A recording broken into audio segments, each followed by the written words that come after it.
Okay, the first interpellator will be Congressman Johnny Pimentel. You have the floor, Thank you, Mr. Chair. Congressman. Before I do my interpellation, may I inquire if this committee has already issued a subpoena to SPO for Art Narsoles, because Narsoles is one of the, if not, the main player in the case of the killing of 3 Chinese nationals. If I recall, during the last hearing, the committee has already issued a show cause order. So may I inquire if there's already a subpoena to the COMSEC? So what's the query of Congressman Johnny Pimentel? What's your query? If there was already a subpoena issued to Art Narsoles. Because if there is none, COMSEC, then what's I will the make a status motion. of SPO for Art Narsoles? I will check, sir. Mr. Chairman. Yes, sir. We have issued a subpoena, but this was not served. Refused to receive because they are already retired. Under our House rules, Mr. It's Chair. a show cause order, sir. Yeah. Not What did you subpoena, issue? Show cause order or subpoena? Show cause order, sir. Show cause. So therefore, Mr. Chair, since he's still no show, I move that this committee issue a subpoena to SPO for Art Narsoles, Mr. Chair. So move. Okay, there's a motion to issue subpoena to SPO for Art Narsoles. Any second the motion? Duly seconded. Any objection? Hearing none, the said motion is now approved. Mr. Chair, may I proceed? You may proceed. I will now direct my questions to Chief Superintendent Padilla. Colonel Padilla, kamusta po kayo? Okay lang po, Your Honor. Kumain na po kayo? Nag-almusal na po kayo? Yes po, Your Honor. Kamusta naman po ang lagay ninyo dun sa detention center ninyo? Okay na lang din po. Well, we have already taken note of your request. But anyway, Mr. Padilla, or rather, Colonel Padilla, may sinumiti po kayong affidavit na bago. Yes po. Dated September 2, 2024, notarized po sa Taguig City. Totoo po ba ito? Yes po, Your Honor. If I will be given the chance, I can even submit an additional documents for that. Well, that will be upon the chair. But anyway, I have a copy of your affidavit, Colonel Padilla. And dito po ay may lagda po kayo sa 2 pahina. Ito po ay pirma po ninyo. Pinatutuhanan mo po ito na ito ay pirma ninyo sa affidavit po ninyo sa 2 pahina. Yes, Your Honor, Mr. Chair. At ito po ba ay lahat ng nakasaad dito, pinatutuhanan mo na lahat ito ay totoo? With all my knowledge, Your Honor, Mr. Chair. Ito ba, Colonel Padilla, itong affidavit na bago na sinumite sa komitiba, ito ba ay ginawa mo ng kusang loob o may nag-udyok sa'yo na gumawa nito? Yes, Your Honor, Mr. Chair. Sariling at kusa ko pong ginawa. Tinatanong ko po ito, Colonel Padilla, Mr. Chair, dahil may sinumiti po kayong affidavit din dated August 27, 2024, hindi po ba? Yes, Your Honor, Mr. Chair. Pero yung sinabit po ninyong affidavit ng August 27 at itong sinabit po ninyo ngayong September 2 ay magkasalungat. Itong sinabit po ninyo na affidavit ng September 2 ay taliwas po doon sa mga sinaad po ninyo noong August 27. Meron pong mga aspeto o mga bagay na hindi ninyo binanggit sa August 27, pero dito sa September 2 ay nakasaad po. Ang tanong ko po, bakit ho nagbago ang isip nyo at binago nyo yung affidavit ng August 27? Pinag-iingatan ko po yung aking personal safety and that of my family. Ilang taon na po ba kayo? 64 po. Kailan ho kayo magre-retire? This coming November. September? November po, 2024. November, so 2 buwan na lang po. And that is why it is very appropriate that you should really retire on a high note. So I therefore strongly suggest that you should cooperate with this committee to maintain your integrity since you have served the government for several years. Ngayon, Colonel Padilla, ayon sa iyong salaysay, kayo ay naging superintendent or warden ng Davao Penal Colony from 2015 to 2018. So 3 taon po, hindi po ba? Yes, Your Honor, Mr. Chair. Ano ba ang trabaho ng isang warden? Pwede po bang pakisabi po dito sa... I am the overall in charge of the whole Davao Prison and Penal Farm during that time, Your Honor. So Mr. Chair. overall in charge po, ano? So ibig sabihin, kayo ang tagapamahala ng buong Davao Penal Colony. Hindi po ba? Yes, Your Honor, Mr. Chair. Sa madaling salita po, kayo ang nagsusupervise, kayo po ang nagmamanage ng lahat ng gawain sa Davao Penal Colony. Hindi po ba? Yes, Your Honor, Mr. Chair. So in short, mayroong pong kasabihan sa Ingles, the buck stops here. In short, all the decisions regarding procedures or orders, mga utos sa mga provincial, sa mga guards, in short, everything that goes on in that penal colony, kayo po ang nagdidesisyon, hindi po ba? Yes, Your Honor, Mr. Chair. Ngayon, pupunta tayo doon muna sa nilipat ng mga Chinese national. Noong 2016 po, meron hong nilipat na 3 suspected Chinese drug lords or Chinese nationals who were charged with drug offenses. Ayon sa iyong salaysay, Colonel Padilla, tinutulan mo po itong paglipat doon sa Davao Penal Colony. Bakit po kayo tumutol? That's true, Your Honor, Mr. Chair. During that time po, talagang wala pong facilities for the high risk and high profile inmates sa Davao Prison and Penal Farm.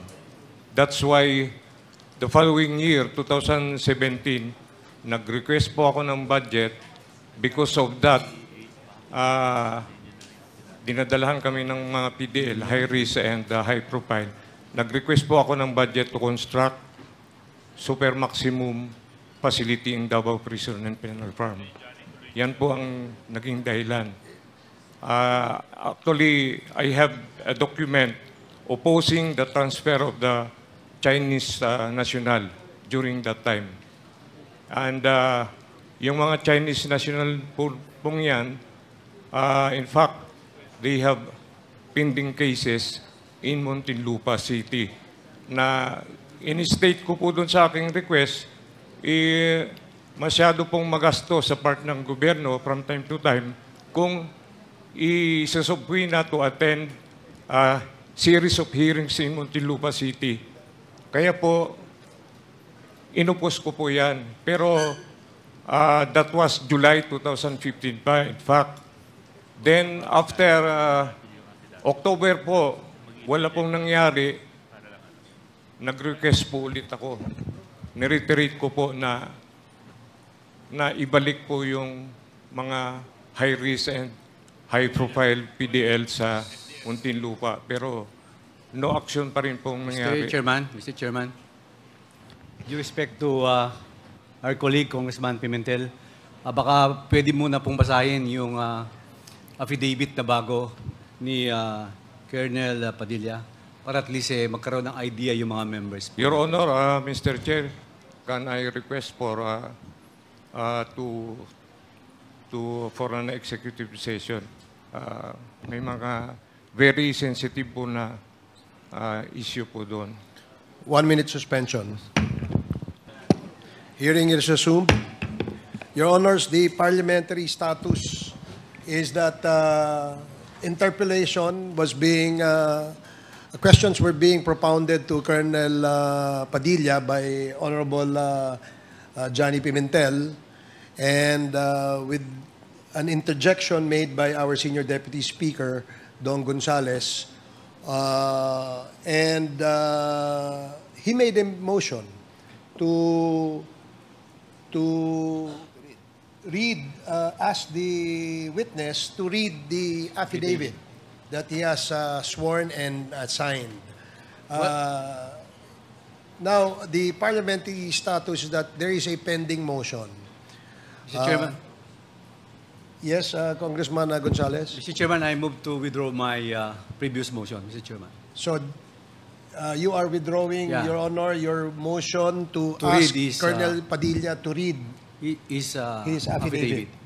Okay, so Mr. Chairman, if I may. Congressman Have Fernandez. we given the copy of the new affidavit that was signed by Superintendent Padilla to all the members who are present today? Comsec?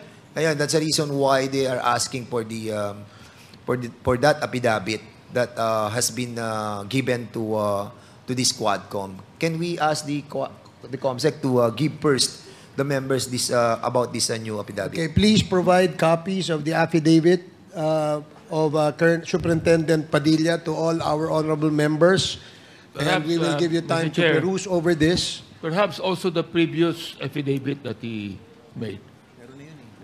Well, nabigyan na ba sila lahat? And all other affidavits that we have in the Secretariat, please provide all the members present in our committee hearing today. So, Mr. Chair, we thank you, Mr. Chairman, for... thank you, Congressman that. Aquino. Congressman Keith Flores. Mr. Chair, I heard Colonel Padilla again request for an executive session, and I'm reiterating my opposition to it, Mr. Chair, stating the grounds that his testimony does not include matters which may affect national security, nor does it contain any matters which is offensive to public morals or decency, Mr. Chair. I'm reiterating my opposition to it, Mr. Chair. Okay, there is a manifestation made by Congressman Keith Flores. In fact, it is an objection to the request of Colonel Padilla for a executive session. So in the meantime, we can continue propounding questions based on the affidavit of Colonel Padilla that we have in our possession now, until maybe another information that he wants to reveal before this committee that is not included in his affidavit. So in that case, we will proceed with the questioning and the interpellation to Colonel or Superintendent Padilla based on the affidavit that he has submitted before this committee. Is that all right, honorable members? Yes, Mr. Chair. Congressman Keith? Thank you. Congressman Acop? Mr. Chair. Mr. Congressman Chair, Acop, and then Congressman Palma. Congressman Acop, you're recognized. Mr. Chair, I would like to agree with the Honorable Keith Flores, simply because the questions to be asked will be pertaining to the statements he made in his affidavit, and this has been subscribed and sworn to, and therefore partakes of being an official document. Thank you, Mr. Chair. Thank you, Congressman Acop, for that manifestation. So now we will proceed with Mr. Chair, Yes, Congressman Palma, I'm sorry. Yes, Congressman Palma, you're recognized. with the permission of the Chair, just to fast-track the proceeding, may I just suggest that we'll give time first, with all due respect to the Honorable Pimentel, give time to Colonel Padilla to review his affidavit and whatever he wants to say. And then from there, we can start the interpellation. Okay. Thank you, Congressman Palma. Yes, I am sure that Colonel Padilla is quite familiar with this affidavit, which he has subscribed and sworn to. You're not denying that it is your affidavit, correct, Colonel Padilla? Yes, Your Honor, Okay. Mr. Chair. So if there are any information you wish to reveal before this committee that is not included in your sworn statement, perhaps we can discuss whether we can grant you the executive session that you have requested. Okay lang po ba yan? Maliwanag po yan, Colonel. Yun lang po ang talagang nalalaman ko sa pangyayari kasi I was really under pressure during that time.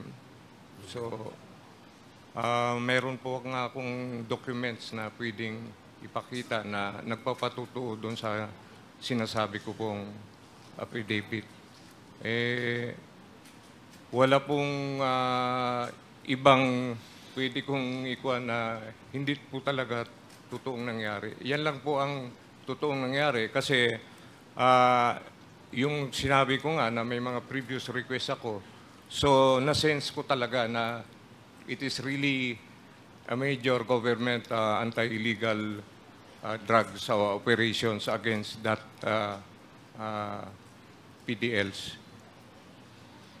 Okay, we understand yung iyong statement, Colonel. In that case, we will now proceed with the interpellation. Mr. Chair, just one Okay. one point of Sige, clarification. Congressman Palma.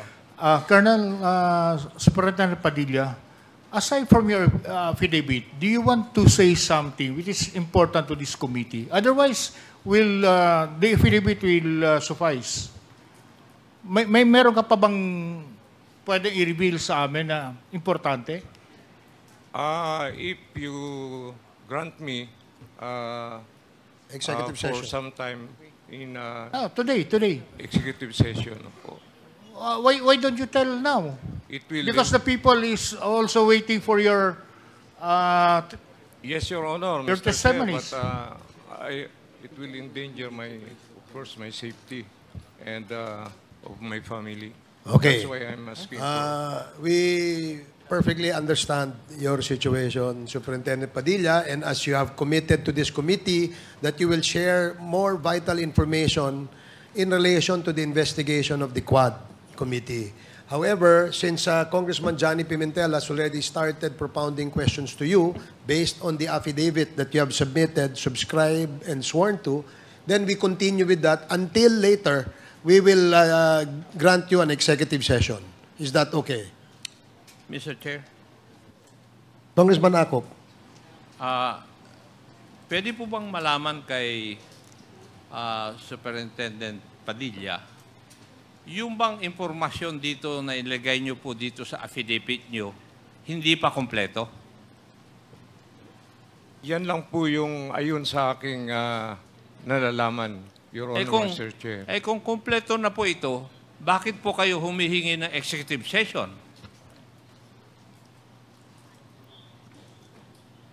Meron pong mga sensitive na issues na hindi ko po... So, meron po kayong hindi inilagay dito sa affidavit po ninyo? Yes,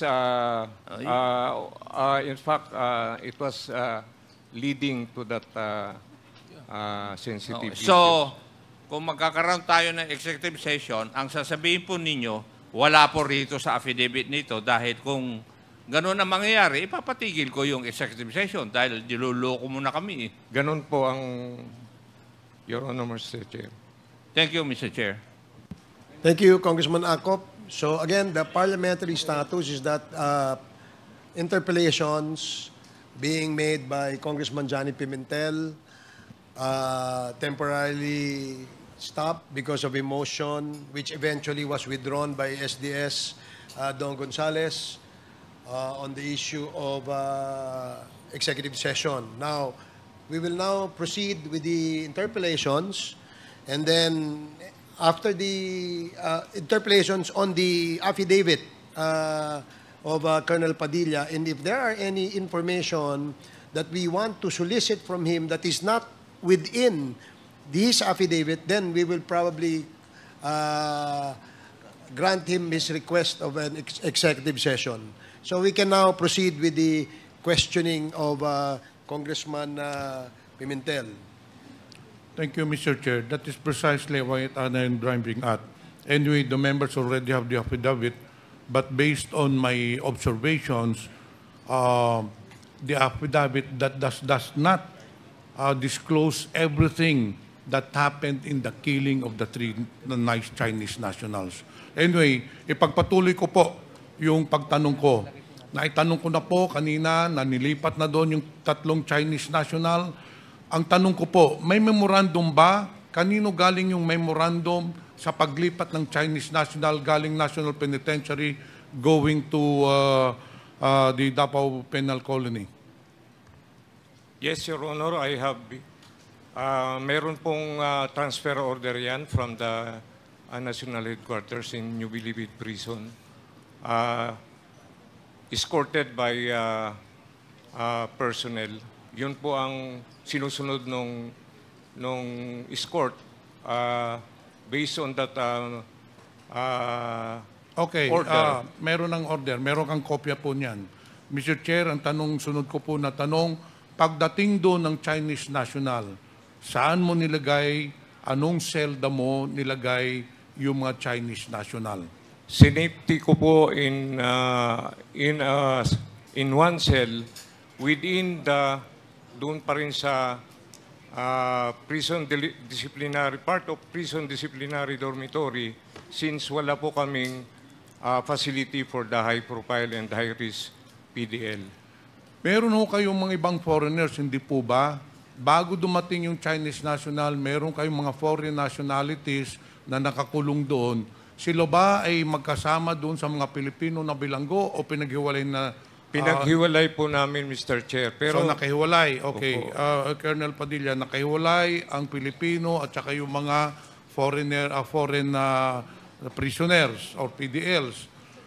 Saan nyo nilagay yung 3 Chinese national? Doon ba sa mga Pilipino o doon sa mga foreign nationals? sa foreigners lang po. Okay. Mr. Chair, I just want to put it in record that the statement or testimony of Colonel Padilla fully corroborates with the statement of our resource person, Mr. Leopoldo Tan. Doon po sa affidavit ni Mr. Leopoldo Tan, na sinabi niya ang paragraph 12, yung 3 Chinese drug lords, nakabukod po sila. So, it just shows, Mr. Chair, that our resource person, Mr. Leopoldo Tan, was telling the truth. Kasi kinorroborate na po niya na nakabukod. Ngayon, alam na ho ninyo ang nangyari, hindi po ba, Colonel Padilla? Yes, Your Honor, Mr. Chair. Yung 2 pumatay na si Leopoldo Tan at saka si Andy Magdararo ay nilipat ho ninyo sa Bartolina. Hindi po ba? If I'm not mistaken, August 11, nilipat ninyo si Leopoldo Tan at saka si Andy Magdararo. Hindi po ba? Nilipat ninyo sa Bartolina on the pretext na may nahuling sabu sa selda nila, kaya nilipat ninyo yung 2 ng August 11. Hindi po ba? Yes, Your Honor, Mr. Chair. Okay.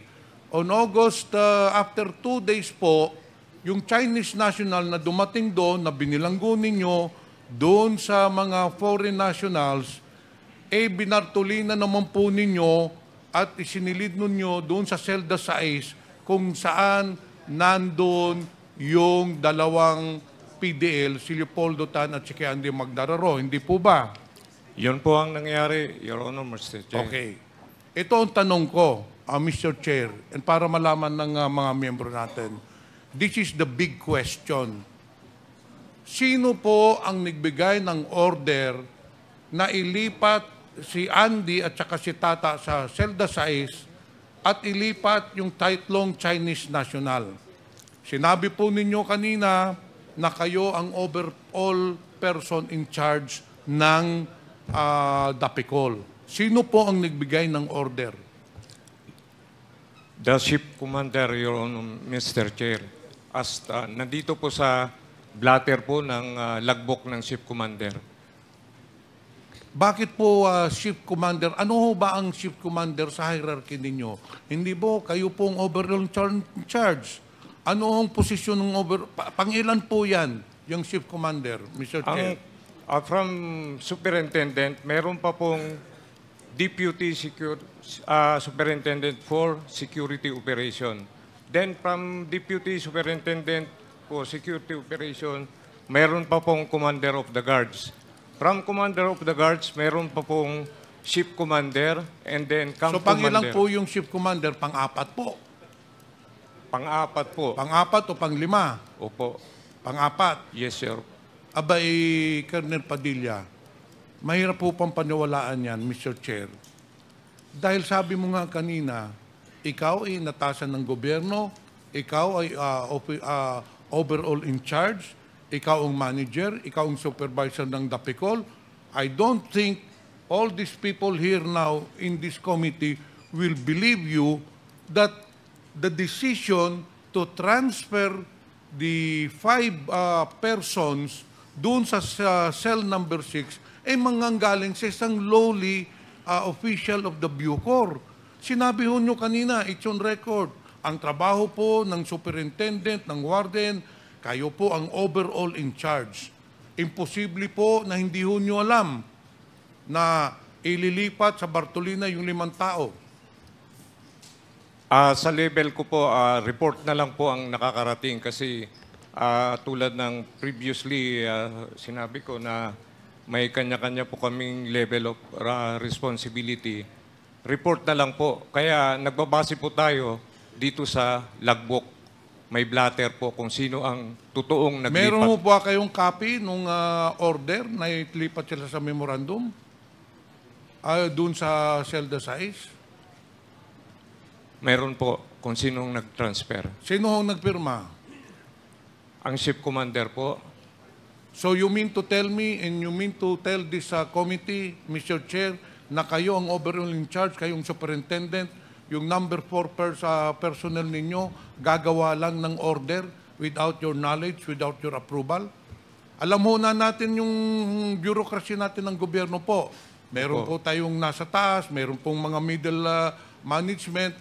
Lahat po ng mga middle management, like for example, USEC, ASEC po, hindi po gumagawa ng memorandum order yan kung wala pong pahintulot ng secretary. Mas lalo na po sa inyo, na Bucor, because you are semi-military. Hindi ho mangyayari po na magbibigay ng order, in this case, yung Robert Quinto, yung po yung deputy, yung ship commander na sinasabi ninyo, yung po ba ang tinutukoy ninyo? Si Robert Quinto? Yes po, Your Honor, Mr. Chair. Kasi pag nakarating po sa akin yan, nakalagbok na po yan, after na po nung event. Nakalagbok Sandali. na po. Hindi yung event ang pinag-uusapan natin, Colonel Padilla. Ang pinag-uusapan natin, sino ang nag-utos, sino ang nag-order na ilipat yung 2 pumatay at siya yung namatay na 3 Chinese national. Yun yung pinag-uusapan natin. Hindi ho yung insidente po ang pinag-uusapan natin. Naka-reflect po rito sa blatter. Sino po yung ship commander? C1 Villajos, ang ship commander.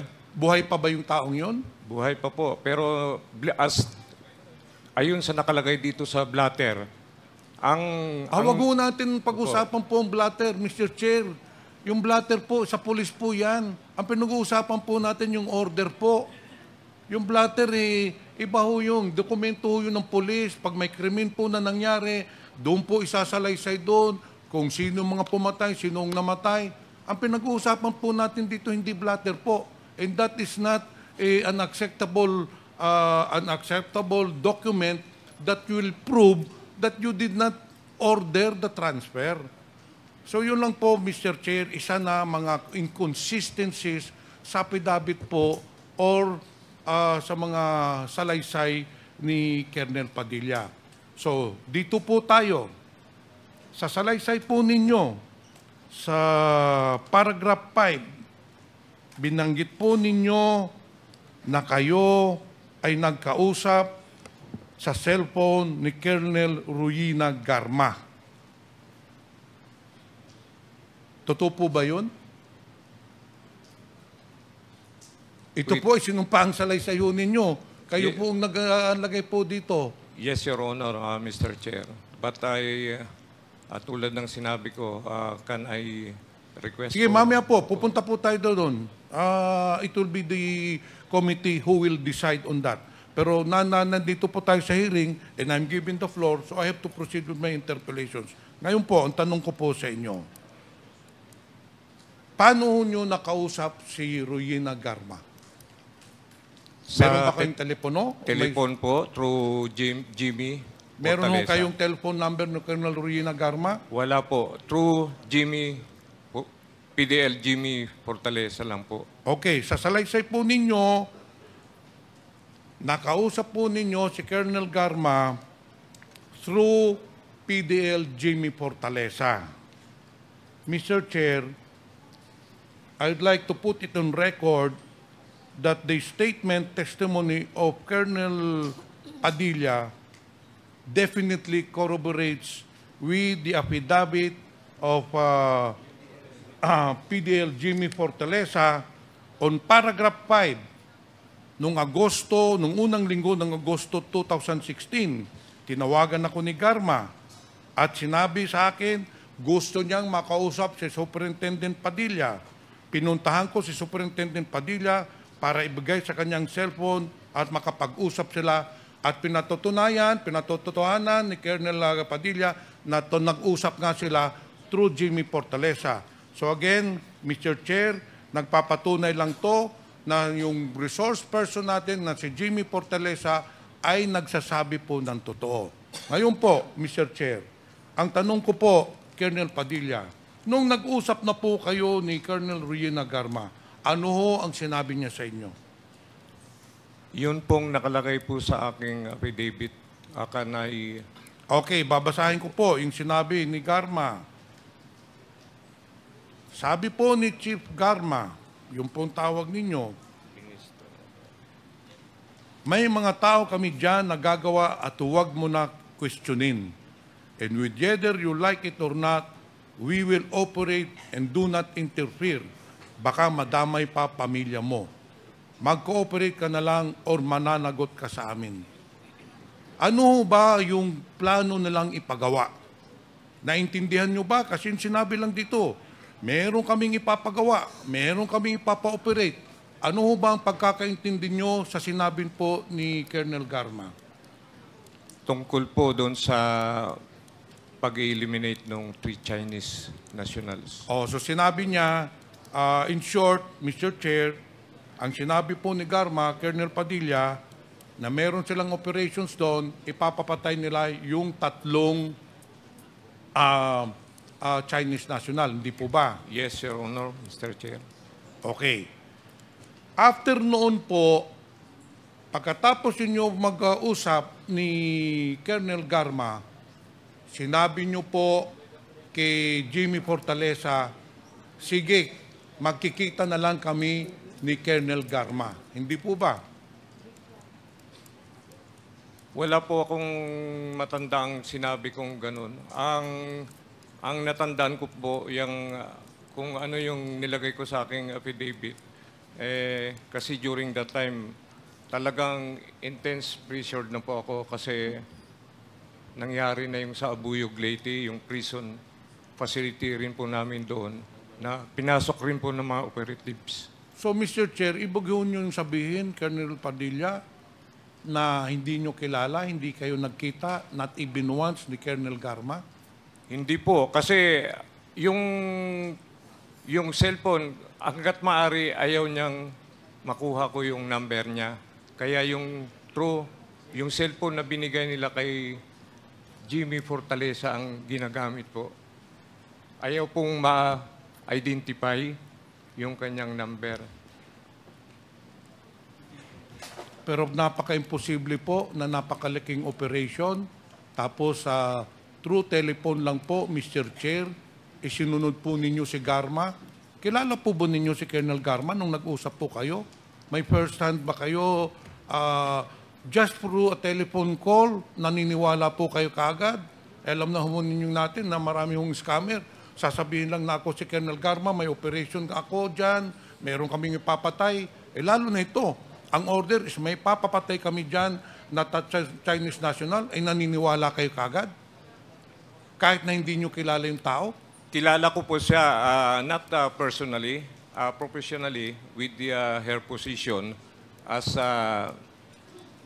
Deputy Chief of CIDG of Davao. O, so kilala po ninyo. Sabi nyo po kanina, hindi nyo kilala.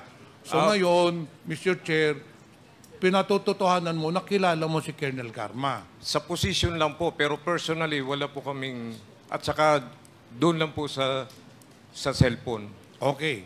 Mr. Chair, pagkatapos na nag-usap kayo ni Garma, inutusan ka, huwag kang makialam, mayroon kaming operations dyan, may papapatay kami. Ano na ang sunod na nangyari? Nag-usap pa ba kayo uli ni Colonel Garma? Wala na pong nangyaring pag-uusap pagtapos nun.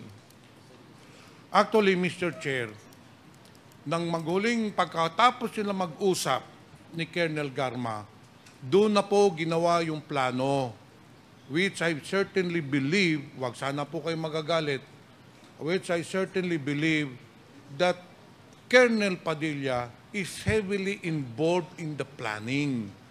Kasi po, unang-una na question, hindi po mangyayari ang pag-transfer ng 2 pumatay at 3 namatay kung hindi manggagaling sa warden ang order. If I may, Mr. Chair, Honor. Yung unang sinabi nila, instruction, na kailangan gumawa ako. Pero hindi ko po pinansin yun. Kaya galit na sila sa akin. Gumawa po sila ng ibang strategy kasi parang nababagalan sila sa akin. Wala po akong ginagawa, hindi po ako kumikilos during that time. So, gumawa sila ng another strategy na parang blind nila ako sa pangyayari. Kasi, further, Mr. Chair, Sige, please proceed. kasi po, sinafety ko talaga yan dyan sa prison disciplinary. Yung prison disciplinary, yung foreigner cell, within the prison disciplinary din po yun. Kabilang selda lang. Kaya po, nung gumalaw na sila, may mga operations na kuan, blind na po ako ron. As I said, nakalagbok po lahat sa blatter. Yung pati pagbitbit nila sa kabila, without my consent. Ganun po ang nangyari. Kumbaga, parang minadali na po nila yung operation na yon. Pre-nature na nila ako dahil hindi ako gumagalaw. Gumawa sila ng sariling strategy. If Mr. I may, Chair, ano yung sabi ni Colonel Padilla? Sila. Ginawa nila, gumawa sila. Sino po itong sila? Yun na po, involved na po yung 2 PDL at behind that, hindi ko na po alam kung may... Sandali, Mr. Chair. Kayo po ang warden. Yung 2 PDL bilanggo po. Sila ba magde-decide na sila ang lilipat sa Bartolina? Sila ba ang magde-decide na po. sila ang gagalaw? Yung ganito po para mabigyan po ng buong overview o picture lahat ng tao po dito. Itong nangyari pong insidente nito, kung ihambing po natin sa pelikula, yung 2 tao, si Andy Magdadaro at saka si Leopoldo Tan, mga aktor po yon. Ngayon, yung executive producer po ng insidenteng punto, si Colonel Ruyina Garma. Ngayon, ang executive producer, nag-uutos lang po yan. Pero ang floor director dito, ang executive director po dito, si Colonel Padilla. It happened within his premises. He is the man in charge.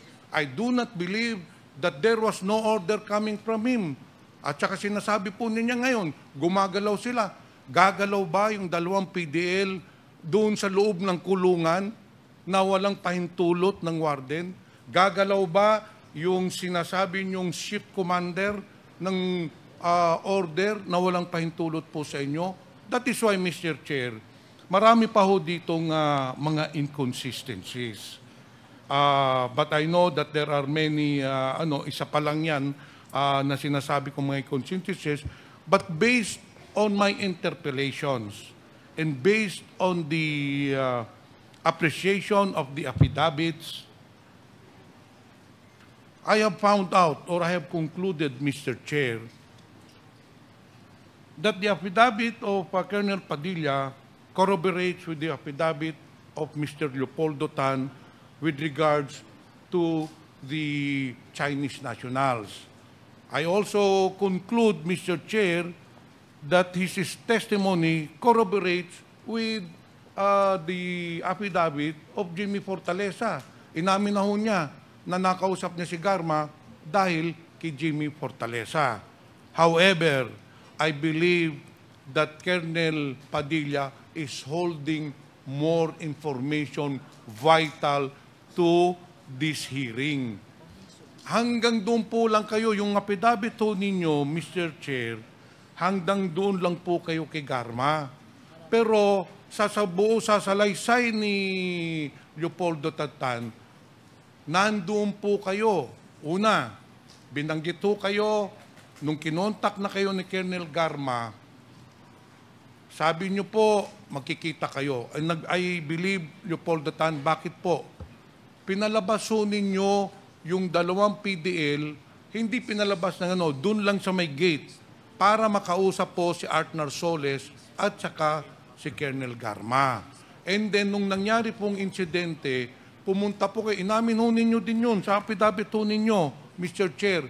Pagkatapos nung nangyaring insidente, pumunta po kayo sa Celda 6 at tinignan nyo yung namatay na mga Chinese nationals. Lahat po sa buong salaysay, kayo po ang binabanggit ng dalawang PDLs. Mahirap po mangyari isang ganitong kadrumal-dumal na krimen na kayo po ang in charge ng DAPICOL na wala kayong kaalam-alam. Hindi, imposible po mangyari yon. I have been in the government service for the past 25 years. And all chief executives, ihahangibin ko na lang ikaw na isa kang chief executive ng warden. The buck stops there. All decisions. Kaya po kayo nilagay doon dahil kayo magsusupervise, magmamanage. Imposible ang manager, supervisor, hindi po alam ang nangyayari doon sa bilanggo. Therefore, Mr. Chair, I have come to a conclusion, but that is my opinion, that our resource person is lying to us, holding vital information. Marami ho pong inconsistencies doon sa affidavit po niya. Yun lang po, Mr. Chair. Thank you, Congressman Pimentel. The next to interpolate is Congressman Jay Konghun. You're recognized. Thank you, Mr. Chair. Mr. Chair, maaari ko po bang i-direkta aking katanungan kay Chief Superintendent Gerardo Padilla? Please proceed. Thank you, Mr. Chair. Colonel Padilla, naiba ang iyong affidavit in some material aspect, no? Kaya siyempre, magdadahan-dahan tayo, lalong-lalo na sa iyong mga affidavit dahil binago mo ang iyong affidavit. Siyempre, gusto nating makasiguro, lalong-lalo na sa mga pangyayari. Sabi nga nila, recantations are generally looked upon with disfavor. But we're doing this, I'm clarifying this point, to ensure that your latest statement, as contained in your September 2 affidavit, could pass the credibility test. As the highest-ranking official of your institution, you should know that a commander can delegate his authority but not his responsibility. So, responsable po kayo, Colonel Padilla, kung ano po yung nangyayari sa loob ng Bilibid. Ayon sa iyo, sometime in 2015-2016, may mga nilipat na suspected Chinese drug lord mula sa Bilibid papunta sa inyo, sa Davao Prison. At ikaw ay nag-object dito dahil wala kayong facility para sa mga high-profile inmates katulad na lang ng mga Chinese drug lords. Again, Colonel Padilla, para linawin po natin, sino po ba ang may authority na maglipat ng inmate mula sa Bilibid papunta sa Davao Prison? The Director of Corrections po, Your Honor, Mr. Chair. Sino po? During that time, it was from order po of Director General of the Bureau of Correction, then General Ricardo Rinier Cruz. Pakilinawan po yung inyong pagsasalita, sir. Director General Rinier Cruz po ang nag-transfer sa Davao. Covered po ba ito, sir, ng memo or any directive? Yes, Your Honor, Mr. Chair. So may kasulatan po kayo ng transfer. Yes, Your Honor, Mr. Chair. Colonel Padilla, hindi ba parang ito ay highly irregular? Normal po ba itong nangyayari from Bilibid, malilipat sa ibang facility? That's why I oppose the transfer, Your Honor, Mr. Chair, with my letter during that time. Ano po ang tingin ninyo, bakit kaya, anong dahilan kung bakit inilipat ito sa Davao? Hindi ko na po alam ang tamang dahilan. Dahil, in fact, we have pending cases pa nga appeared in their record. Hindi po ba kaya siya inilipat sa Davao dahil mas kontrolado nila yung facility kaysa sa Bilibid? Maaaring isa pong dahilan. O dahil mas kontrolado nila kayo? Hindi po. Kasi wala nga po kaming kamalay-malay na dadatnan kami ng ganitong high risk and high profile PDL. Colonel Padilla, di ba siyempre pag ililipat mo yung isang tao from Bilibid to Davao, hindi ba kaya mo siya ililipat dahil mas kontrolado mo yung mga taong namumuno dun sa Davao Prison? Hindi Kaya ibig sabihin, mas kontrolado nila kayo, kaya mas pinili nila na dun ilipat yung mga nakakulong. Yes po, Your Honor, Mr. Chair, kasi national headquarters po namin yung New Bilibid Prison. Hindi po ba kayo nagduda rito? Again, Mr. Chair. Okay. Ang sabi niyo po, Colonel Padilla, suspected. Ibig sabihin yan, hindi pa final and conviction. Tama po ba? Nasa inyong statement po yun. Yes, Your Honor, Mr. Chair. At nakakulong sila dahil non-bailable yung offense. Yes, Your Honor, Mr. Chair. You describe them as high-profile inmates. Bakit ganito ang classification siya sa kanila? Pagka yung high risk, yun po yung mga notorious, and then yung high profile, may mga known records of criminal activities talaga. Kilala mo ba sila bago sila inilipat sa From Bilibid to Davao Prison, kilala mo ba sila? Hindi ko po kilala, Your Honor, Mr. Chair. Okay, Colonel Padilla. Klaruhin din natin, Colonel Padilla. Sabi ninyo, in 2016, 3 of the Chinese drug lords identified as Tiu Quintin, Wong Mengpin, and Li Yanyan were killed by their fellow inmate Mr. Magdadaro and Mr. Tan. Tama po ba? Yes, Your Honor. Si Wong Mengping ay parehong kilala ni Tata at Andy na si Peter Wong. Tama po ba? Yes, Your Honor, Mr. Chair. At ito namang si Lin Lan Yan ay parehong tao na kilala ni Tata at Andy na si Jackson Lee. Tama po ba? Yes, Your Honor, Mr. Chair. Sa madaling salita, wala tayong pagtatalo na itong mga pangalan na bidabit mo, ayan din yung pinatay ni Tata at ni Andy. Yes, Your Honor, Mr. Chair. Colonel Padilla, ayon sa affidavit mo, katulad nga na sinabi ni Honorable Pimentel kanina, prior to such killing, I've been subjected to an intense pressure by CIDG Officer Royina Garma. Tinawagan siya ni Royina Garma. Bago ang pag-uusap ninyo, kilala mo ba si Royina Garma? Kilala ko lang po siya bilang Deputy Chief ng CIDG, Davao City, Your Honor. Sino bang mas maituturing mo mas senior sa inyong dalawa? Hindi ko po masabi kung sinong mas senior sa amin. Hindi mo masabi kung sino mas senior sa inyo. Pero ganun na lamang siya makapagsalita sa isang superintendent na katulad mo? Hindi ka ba nagtaka kung bakit ganyan kanya kausapin? Magkaiba po kasi ang level namin sa Bucor at saka doon sa PNP, Your Honor, Mr. Chair. Nung sinabi ni Garma sa'yo, yung mga salita na may mga tao kami dyan at gagawa at huwag mo questionin, and whether you like it or not, we will operate and do not interfere, baka madamay ang pamilya mo. So makipag-cooperate ka.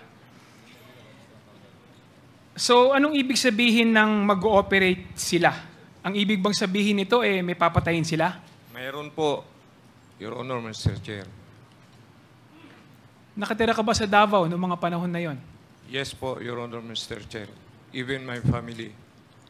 So noong bang sinabi niyo na sa iyong pagkakaintindi, meron ka bang inkling o meron ka bang hula kung sino yung balak nilang patayin noong panahon na yon sa pakikipag-usap mo kay Ruyina Garma? Yun na pong tatlong Chinese nationals. Itong si CIDG Officer Garma, ito ba yung kaparehas na si Ruyina Garma na in-appoint ni Presidente Duterte para mag-head ng PCSO? Yes, Your Honor, Mr. Chair. Colonel Padilla, kilala mo ba si Presidente Duterte? As former mayor and president of the country, Your Honor, Mr. Chair. Personal, kilala mo ba siya? No, Your Honor, Mr. Chair. Nakita na ba kayo?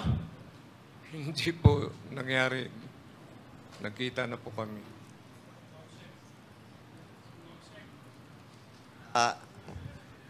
Mr. Chairman, Thank you. Mr. Chairman, Colonel Padilla, kasi may mga proof kami na magkasama kayo eh.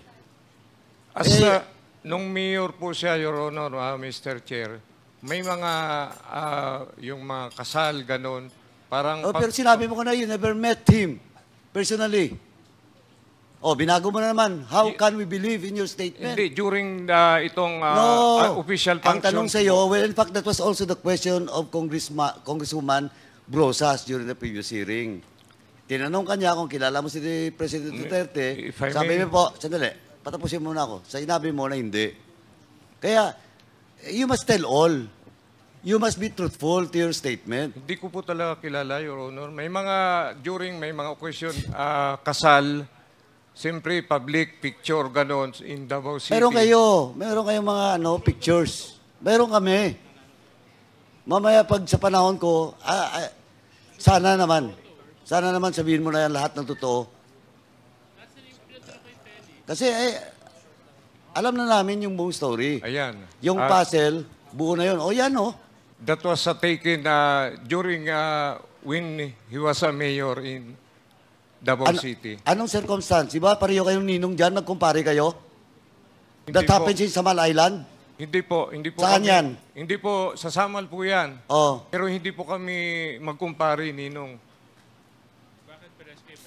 Bakit pareho kayo Maylay? Nag-attend lang po kami niyan kasi yung kinasal dyan, yun yung kaibigan ko, Mike Ruiz.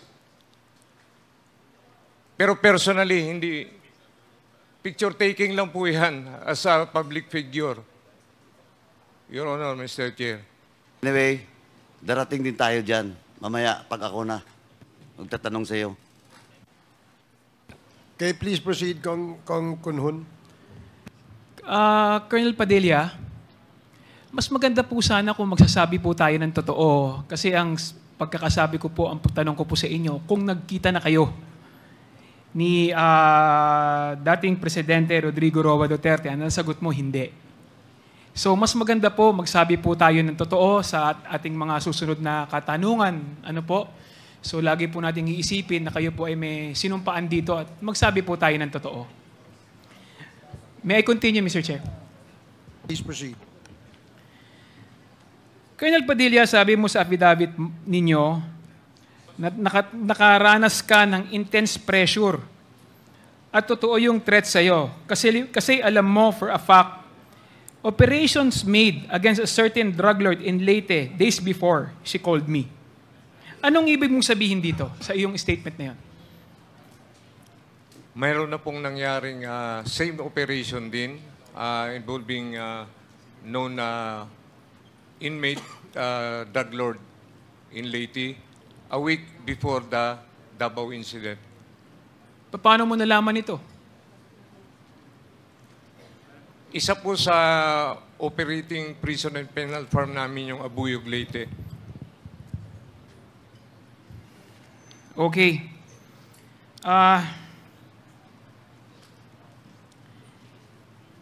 Colonel Padilla, sabi mo sa iyong statement, you became worried of your safety, of my safety, and I began to observe the personnel of Davao Penal Colony, who among them were the people referred to by CIDG Karma. So ang ibig mong sabihin, hindi mo alam kung kailan o paano ang sinong mga kasama sa operation? Yes, Your Honor, Mr. Chair. Wala kang alam dito? Yun pong si IDG Garma. Ang alam kong meron pong utak niyang operation na yan. Pero kilala mo kung sino ang mga target? Yes, Your Honor, yung 3 Chinese nationals. At nung sinabi sa iyo ni Garma yung ganon, hindi ka ba humingi ng detalye sa kanya? Nung pinag-usapan niyo kung sino yung mga target, ano yung detalyeng ibinigay niya sa iyo? Basta yun lang po, yung 3 Chinese national na subject nila.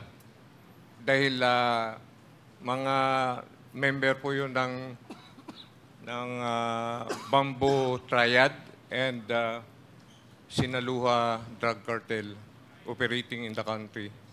Bakit ganun ang kapangyarihan niyang si Garma, ni Ruita Garma? Bakit ganun siya ka-impluwensya, yung kanyang kapangyarihan, bakit ganun?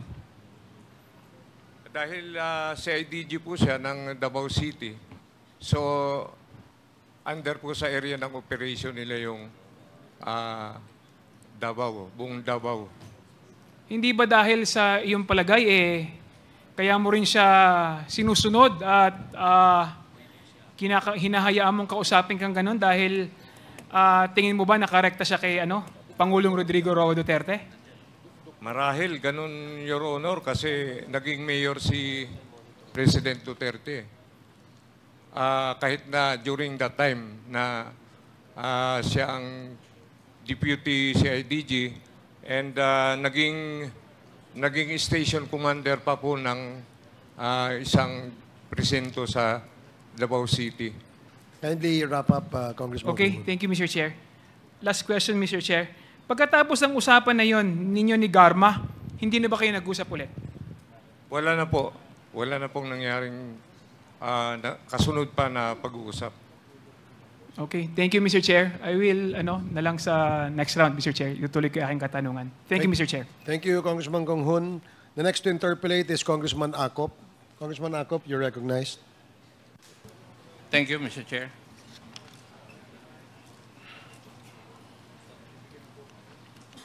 Superintendent Padilla, dalawa po ang inyong affidavit, di po ba? Isang Yes, Your Honor. 27 August at saka isang 2 September. Yes, Your Honor, Mr. Chair. Magkakontra. Yes, Your Honor, Mr. Chair. Binago ko po dahil... So, ibig sabihin, nagsinungaling ka nung una at sinumpa mo yun. Because of my... Paano kami maniniwala ngayon sa iyo na totoo na yung pangalawa mong affidavit? Kung dun sa umpisa, una pa lang, nagsinungaling ka na. Because of my personal safety, Your Honor, Mr. Chair. Because of your personal safety, nagsinungaling ka? Opo. Kasi... Ngayon, gumawa ka ng second affidavit. Hindi ko naman po akalain na... Hindi. Hayaan mo muna, patapusin mo muna ako. Gumawa ka ng second affidavit mo disregarding your personal safety already. Tama po ba ang aking kaisipan? Hindi ko po akalain na in this hearing, ang pagkakalam ko po is through executive session. Take up. Kasi tama po yung sabi ni ni Honorable Konggun, yung recantation is not looked upon with favor by the courts. Kasi yung nga yung sinabi ko, nagsinungaling ka na doon sa sinumpa mo, tapos babaguhin mo. Yun po yun. Ngayon, umpisahan po natin na ilipat yung 3 Chinese na PDLs sa iyong lugar. Kanino nanggaling yung utos? From higher headquarter po, Your Honor. Hindi ko naman. Sino po doon sa higher headquarters na nag-utos? Yung Director of Corrections. Sino po yung Director of Corrections na nag-utos na ilipat yung 3 sa Davao Penal Colony? Based on the record po, Your Honors, Director General then Rinier Cruz.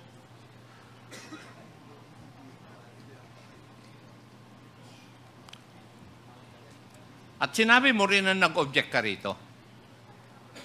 Yes, Your Honor, Mr. Chair. Do you have any piece of evidence that would show o magpapakita na nag-object po kayo? Yes, in fact, it was the first letter which I opposed to the transfer dated July 27, 2015 and nireiterate ko po ng October 2015. O sige, narinig ko na yung sinuot mo kanina eh.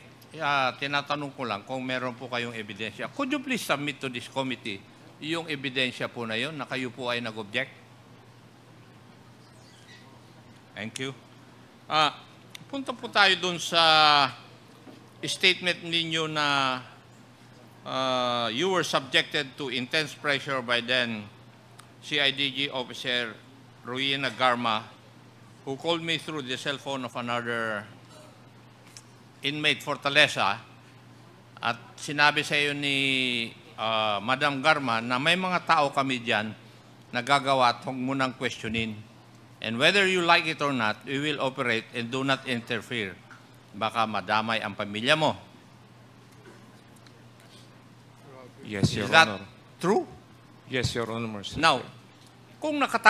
kung natanggap mo itong mensaheng ito mula kay Colonel Garma, what would have been the proper thing that you would have done? Ano po dapat ang ginawa ninyo?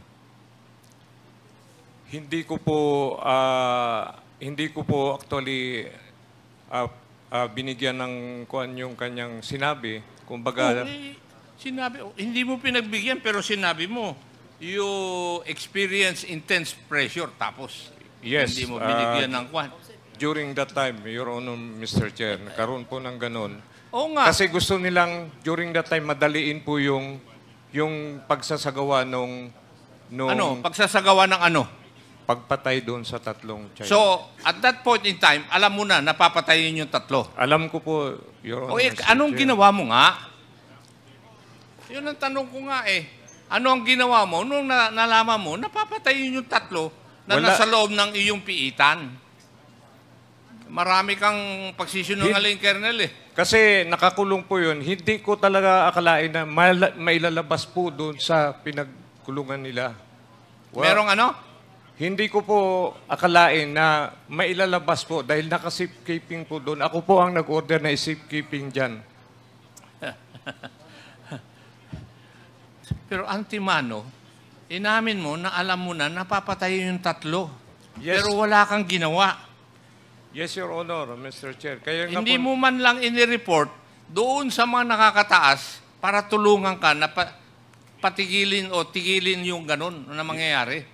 Your Honor, Mr. Chair, kaya nga umihingi ako ng executive session kasi napakasilan po yung... Sige, let us see kung kwan. Pero ako ang unang magpapatigil ng executive session kung yung sasahibihin mo ay hindi importante dito sa mga issue na inimbestigahan dito sa committee na ito. It's very sensitive, Maliwanag Your ko Honor. siguro yon. Ano? Now, sinabi mo kanina na sa pagsagot po ninyo sa aking mga kasamaan na merong unang pagtatangka. Tama po ba? Yes, Your Honor, Mr. Chair. Paano mo nalaman na may unang pagtatangka? Doon po sa tawag ni... Tawag ni? CIDG Garma. So, ibig mo sabihin, yung una Yun yun lang ang po. una. Yun po. Yun ang unang pagtatangka. Opo. So, ano po yung nalaman po ninyo, yung pangalawang pagtatangka na sinabi po ninyo? Wala naman pong, yun lang po, yung unang usapan lang po na yun. So, kasi narinig ko kanina, merong first try na sinabi mo sa katanungan ng aking mga kasamahan.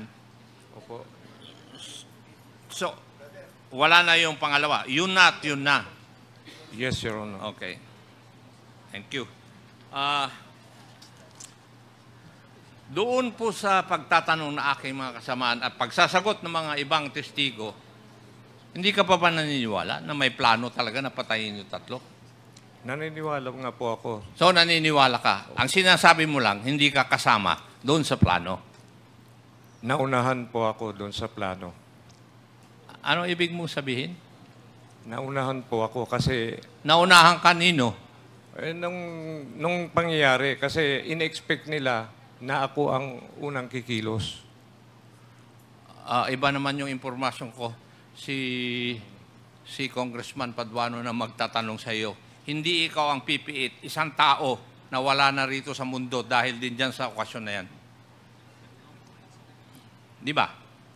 Yes, Your Hindi. Honor. That's Ikaw, why kasama ka sa plano kasi walang mangyayari sa piitan na yon kung hindi mo alam o kung ayaw mo. Tama po ba? ganun po, Your Honor, Mr. Chair. May nangyayari sa piitan na hindi mo nalalaman? Ganun po ang nangyari. O nangyari lang dito sa pangyayaring ito? Opo, opo. Okay. Yun po yung inyong depensa. Yung pong paggalugad, kanino pong utos talaga yun? Para magkaroon ng kasalanan yung dalawang PDL para mabartolina sila. At anong yung paggalugad din dun sa foreign part ng inyong detention? Yun po ang Sino po ginalugad din po sila para sila mapunta sa Bartolina? Tama po? Sino nag-utos nun? Tulad ng sinabi ko po, mayroon po akong Tinatanong ko lang po kung sino ang nag-utos. sa security operation po. Security operation. Sino po yun? Ang security operation ko during that time is Robert Quinto. Quinto. Tinuturo mo na dahil patay na siya. Hindi po. Di ba? Siya po ang... Hindi nga, patay na siya, di ba? Yes, Your Honor. Pero Yes, binaril din siya. Kaya huwag na tayong pumunta ron.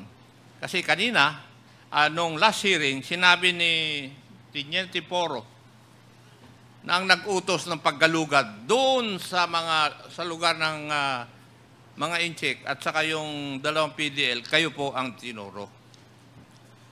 It's a matter of record. Nandun po.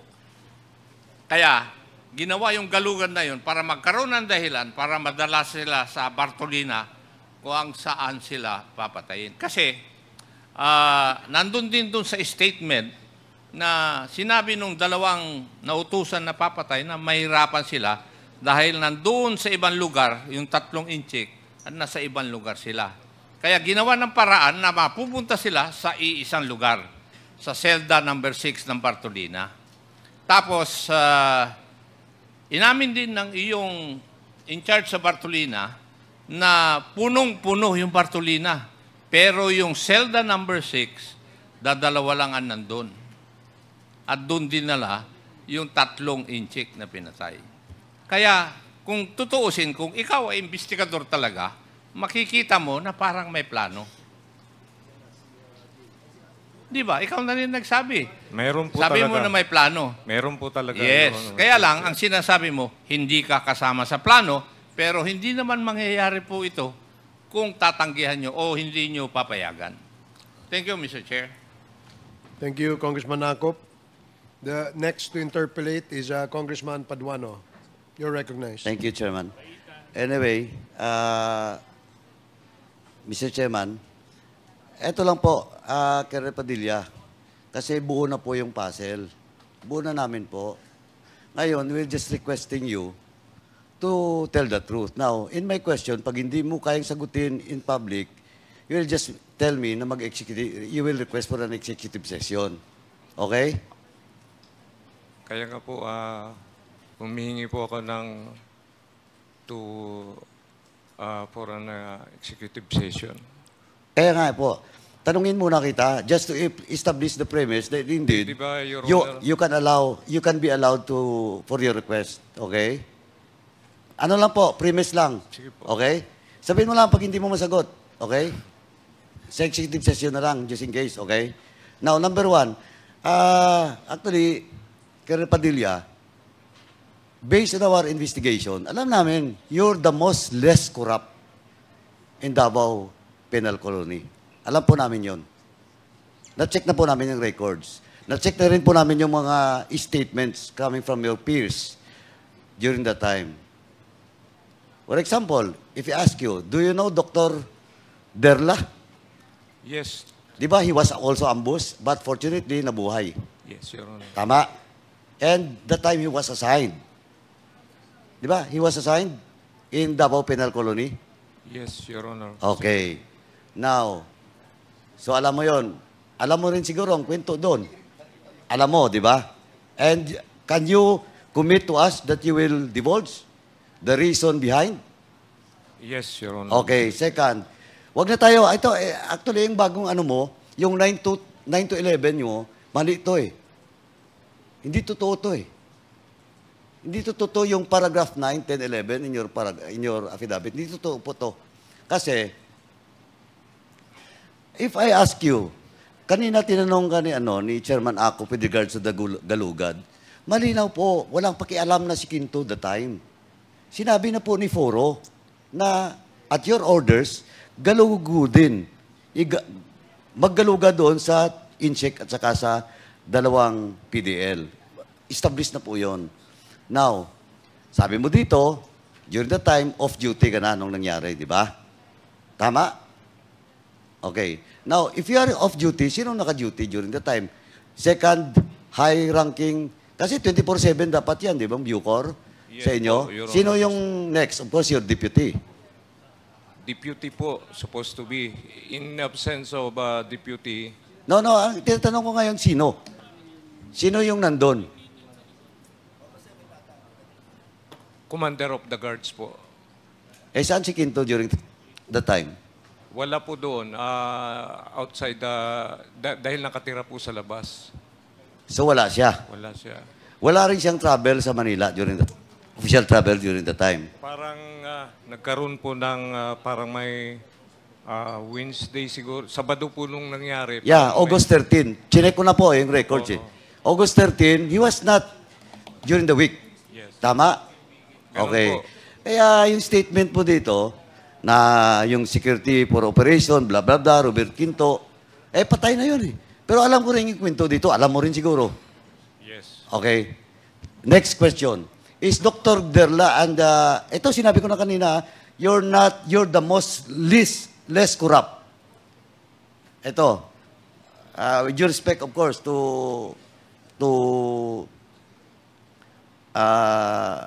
former Colonel, now deceased, Quinto.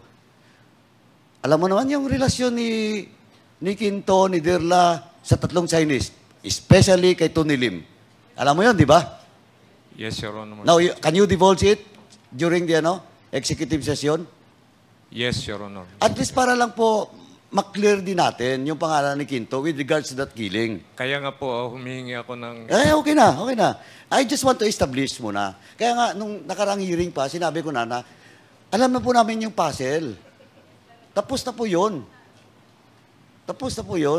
And when in fact, siguro, I just want to confirm to you, during the first hearing, kaya hindi mo po masabi-sabi na nakausap mo si Garma because, alam mo, si Garma, her record, dun sa Davao, di ba?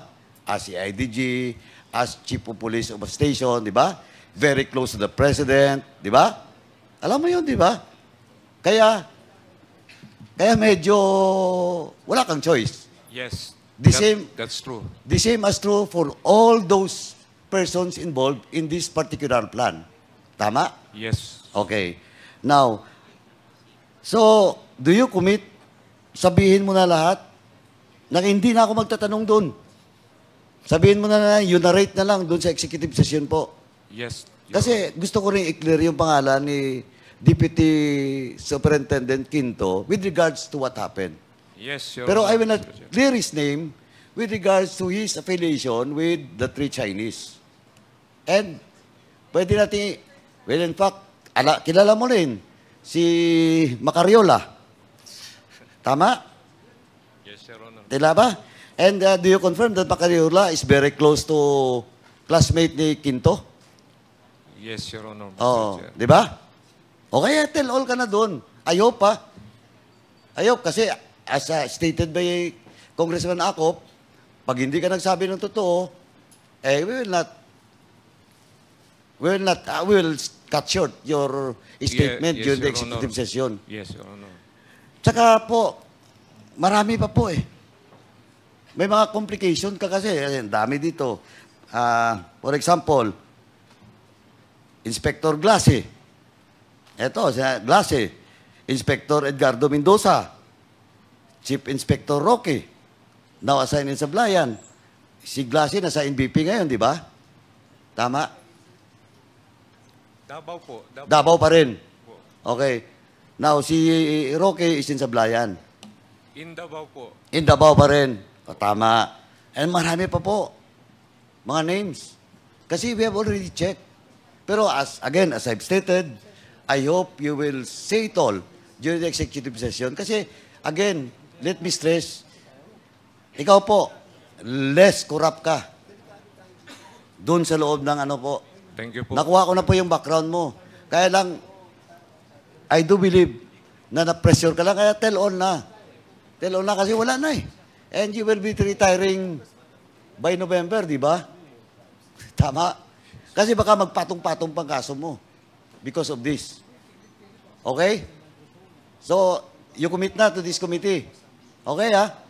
Yes po, Your Okay. Honor, Mr. That's all, Mr. Chairman. He has already committed and let's see what will happen during the executive session. Thank you, Mr. Chairman. Thank you, Congressman Paduano. The next to interpolate is Congressman Benny Abante. You are recognized. Thank you, Mr. Chair. Magandang tanghali po, Superintendent Padilla. Marami nang naitanong sa inyo at ako'y nagpapasalamat sa inyong mga sagot. I hope that you're really honest enough today sapagkat sinabi nga po ni Congressman Acop na yung inyong unang affidavit na pinadala rito ay pawang kasinungalingan. No? At ngayon, bagong affidavit ninyo ay talagang sinasabi po ninyo that you are now telling the truth and nothing but the truth. Ni ba? Yes po. O, Your Honor, nabanggit Mr. po ninyo rito ang pag-uusap po ninyo ng CIDG Officer Royina Garma. Babanggitin ko uli ang pinag-usapan ninyo. Ang sabi sa inyo na Chief Garma, and I quote, may mga tao kami dyan na gagawa at wag mo nang questionin. And whether you like it or not, we will operate and do not interfere. Baka madamay pa pamilya mo. Alam mo na si Congressman, Colonel Garma, babae, di ba? Yes po. Ibig niyo sabihin na iniwala kayo na ang isang babae pwedeng sabihin to sa inyo? Hawak po nila ang... Alright. Sinabi nyo that you were nagkaroon kayo ng intense pressure. Yung intense pressure, ibig sabihin natakot kayo, sinabi niya.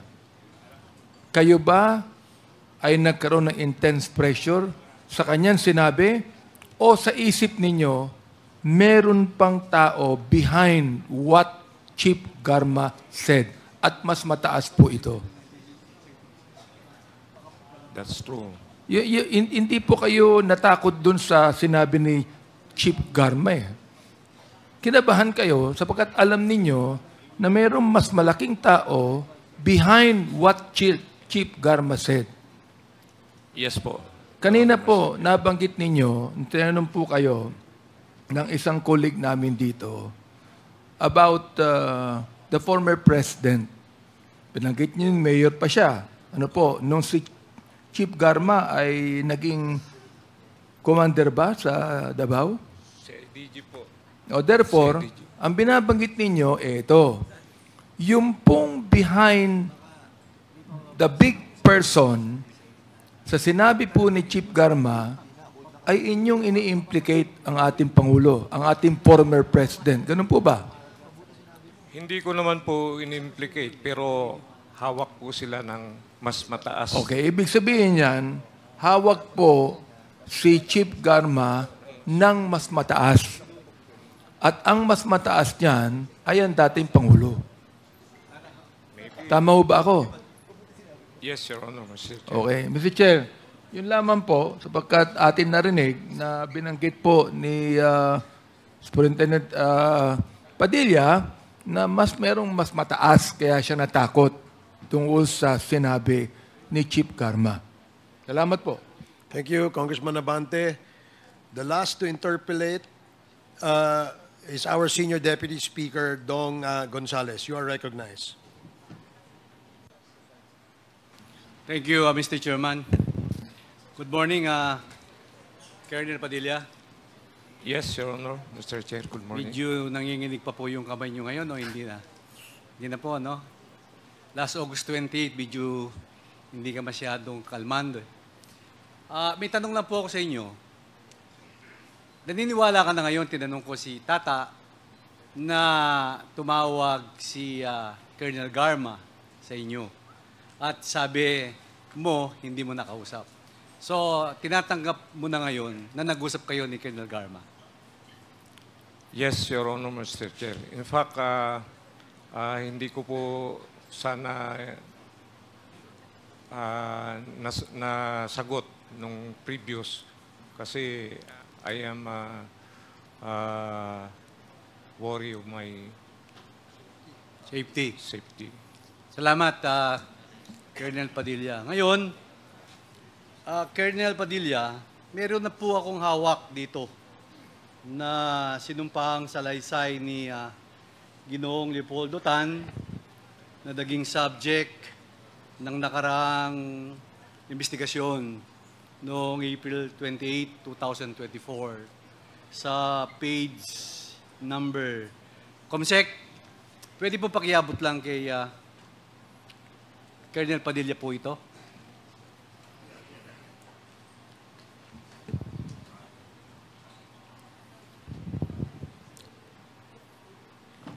Colonel Padilla, yung pong tatlo po yung nakabilog, gusto ko lang pong marinig ng mga miyembro at mga nakikinig sa buong mundo.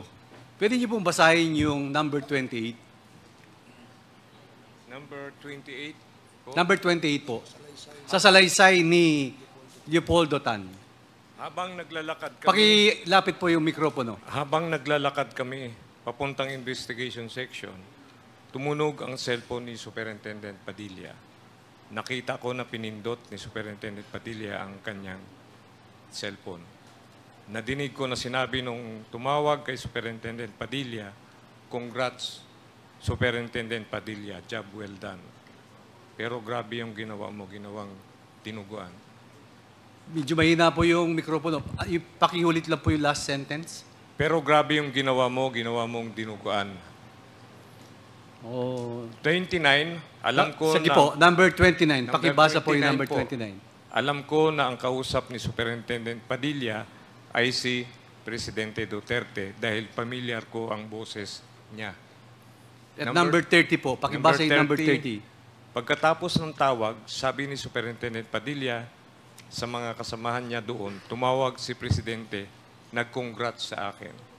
Dahil sa sinabing ito ni Superintendent Padilla, kaya lalo akong napaniwala na ang tumawag sa kanya ay si President Duterte. Colonel Padilla, ngayon nandito ko po sa harap ng mga miyembro ng Kongreso. Nasa harap ka po ng mga kapwa natin Pilipino nanonood. Dami-daming nanonood sa atin. At maraming nanonood all over the country, all over the world. May tanong po ako sa inyo.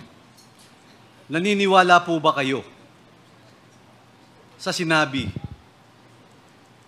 ni Leopoldo Tan sa number 28, 29 at 30? Mr. Chairman, if I may. Okay, Congressman Fernandez. With the indulgence of Senior Deputy Speaker, no, I think we're dealing deeply, with this discussion, and I'm just worried about the safety of Superintendent Padilla, considering that he is a 64-year-old retiring in a couple of months.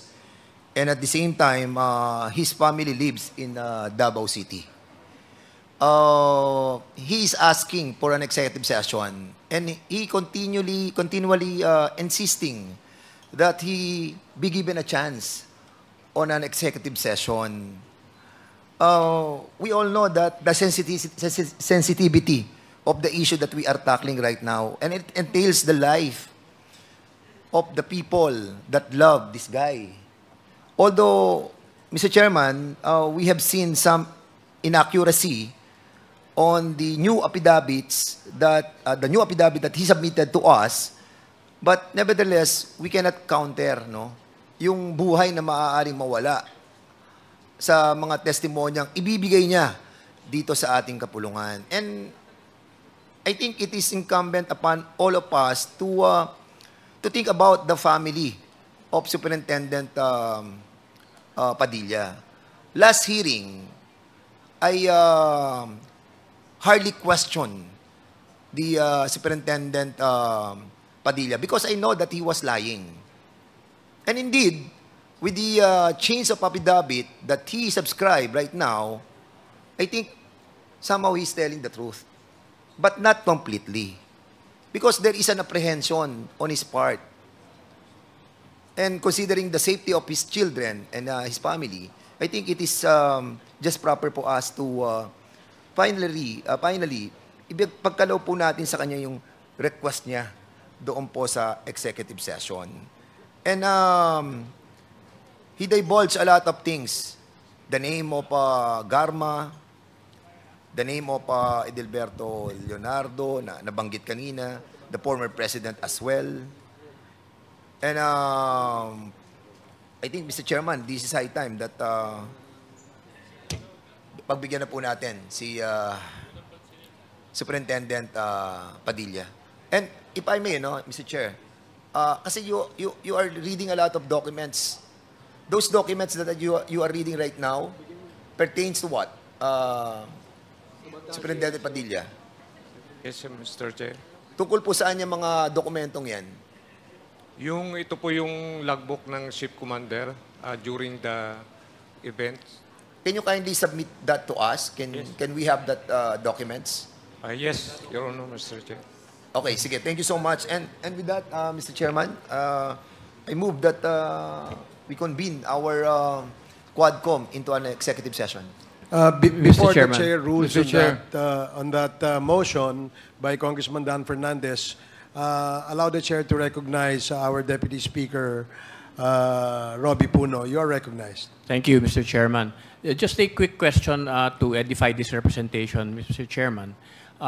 In the issue of in the consideration of a request for an executive session, may I inquire what are the criteria for deciding whether we do or do not grant this request?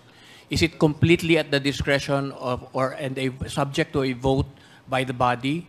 Or do we consider personal safety? Do we consider national security?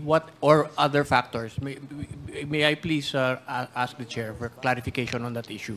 Well, in reply to Congressman Robbie Puno, if the committee, this is section 37 of our rules, it says that if the committee, on the 6th paragraph, section 37, regular and special meetings, if the committee or subcommittee deems that the subject matter of the discussion in a public hearing may endanger national security or may be offensive to decency or public morals, it shall conduct the meeting in an executive session. In our case, the parliamentary status is that Congressman Dan Fernandez made a motion to convert this hearing into an executive session. Earlier, there was a manifestation by Congressman Keith Flores and Congressman Abante objecting to the request that we grant executive session to Colonel Padilla. So, since there are objections and the motion is proper at the moment, then let us vote on the motion of Mr. Chairman. Congressman Dan Mr. Chair. Fernandez. Mr. Chair, if I may, Mr. Chairman, Okay. because prior to the motion that I manifested a while ago, the objection of Congressman Keith Flores and the Chairman Abante, there were no proper motion that was moved by the two of them. They have manifested their objection on having a executive session in relation to the letter that was given to us by Superintendent Padilla. So I think the proper objection must be done on the motion that I have manifested on this Quadcom, Mr. Chairman. Okay, Mr. let Chair, it be Mr. Chair. okay, Congressman Abante. I think there was a motion made by Congressman Keith Flores. Now, I'd like to explain my objection, Mr. Chair. No? Okay. Number one, there is a motion by Congressman Dan Fernandez to convert this hearing into an executive session. Earlier, there was a manifestation made by Congressman Keith Flores as an objection to that request of Colonel Padilla, and which was also stated by Congressman Benny Abante, objecting to the same request. Now, since we want to decide this collectively as a body, we would like to give both the members of this committee who objected and state for the record the reason why they objected to, in the motion to grant executive session to Colonel Padilla.